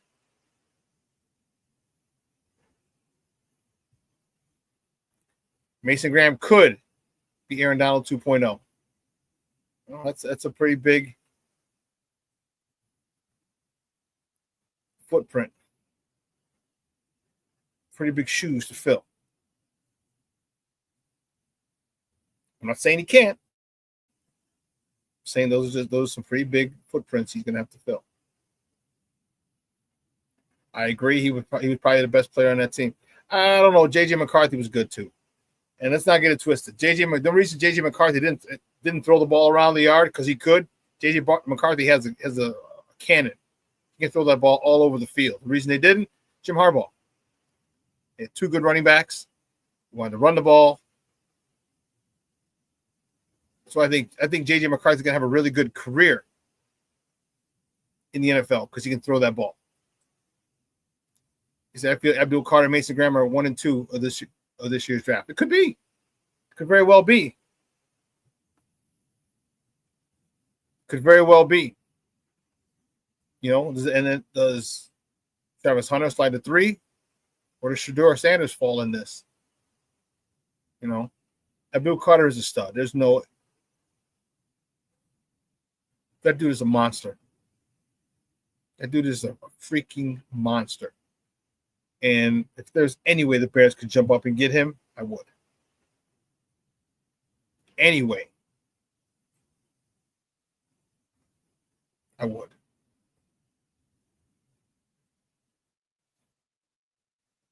Yeah, the Giants go quarterback at 3 unless the Titans finesse them. Yeah, the Giants need a QB. And I think what the Giants are going to do is sign a free agent, get him 2 or 3 years, and draft a quarterback. Right? Because you see what happens. You're going to want to get a rookie at least for part of the season, if not all the season, but part of the season, to sit behind a veteran. But the thing is you're going to have to do is you're going to have to get him reps. You're going to have to get him valuable reps with the ones in OTAs, mini camp, and training camp. He's got to have some reps with the ones. You can't just throw him out there without having reps with the ones.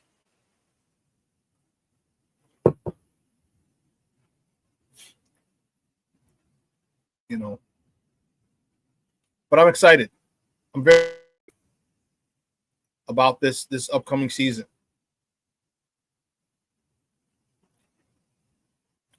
Dr. Justice in New York. No, they talked about, I didn't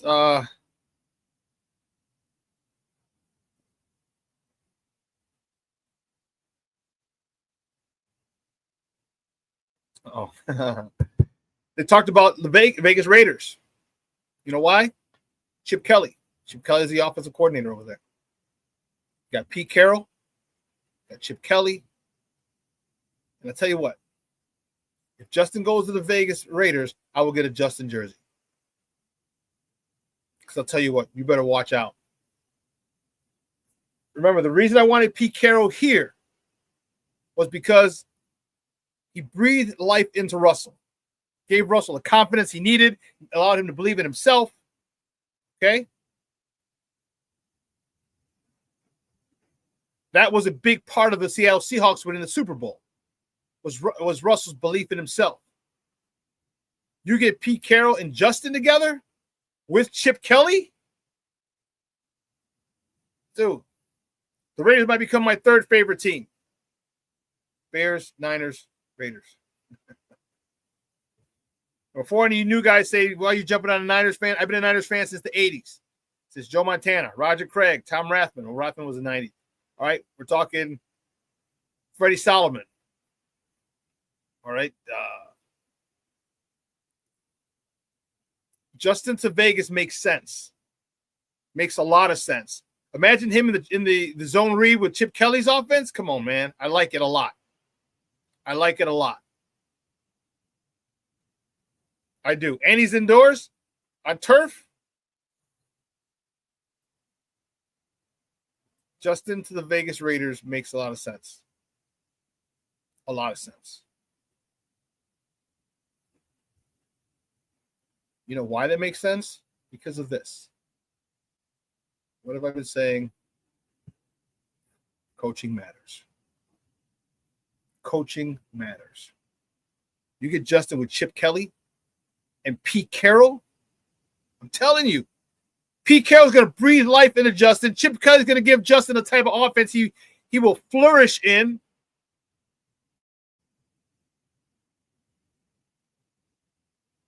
But I digress. I'm going to leave this up there. I'm going to leave this up there just because.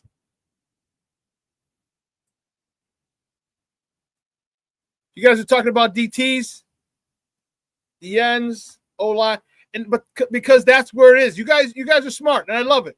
That's why I love talking to. I love my followers because you guys are smart. Hopefully, I've been able to educate you a little bit anyway. But for the most part, you're smart. And you understand building through the trenches is imperative. Which is why, like, imagine if we were able to pick Pritchard, was it, from the Steelers, Jackson Powers Johnston,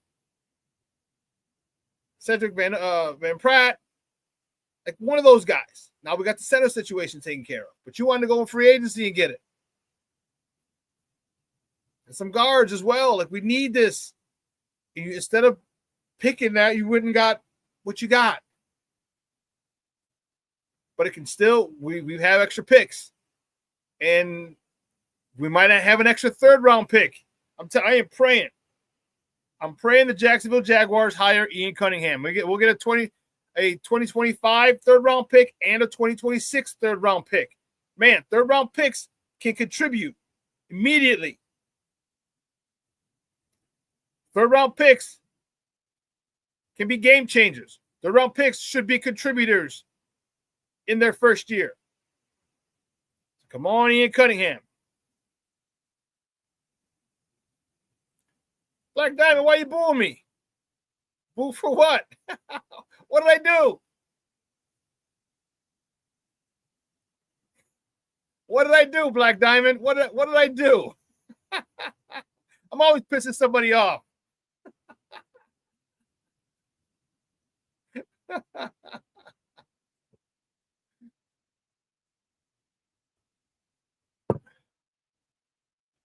But don't get me wrong. I think this team is the Bears are in a good spot. I think the Bears are in a really good spot. It's just when you see certain things. Remember last year, I was like, come on, man, get some offensive linemen, get this. You gotta build, you gotta help. Nothing. Yeah, because we got 4 in the top 100. Is that we got 4 in the top 100? Yeah.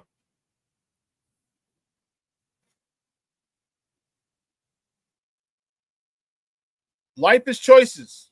Choose wisely. Your job's on the line, Ryan Poles. Choose wisely. Because whether or not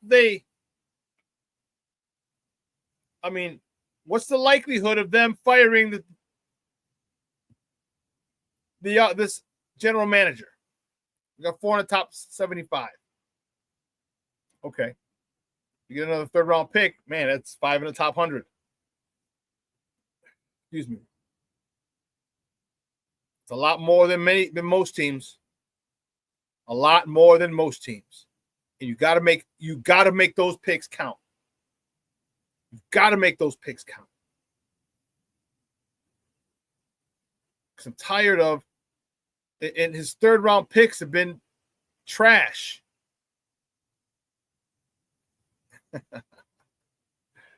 Mondo says, bring Mac back.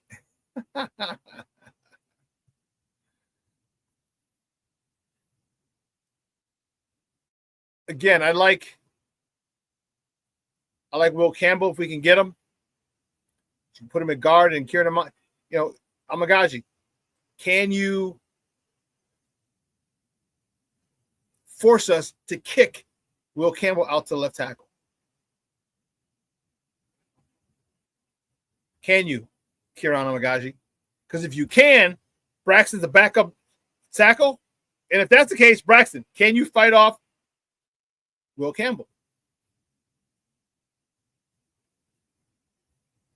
Can you beat this guy out?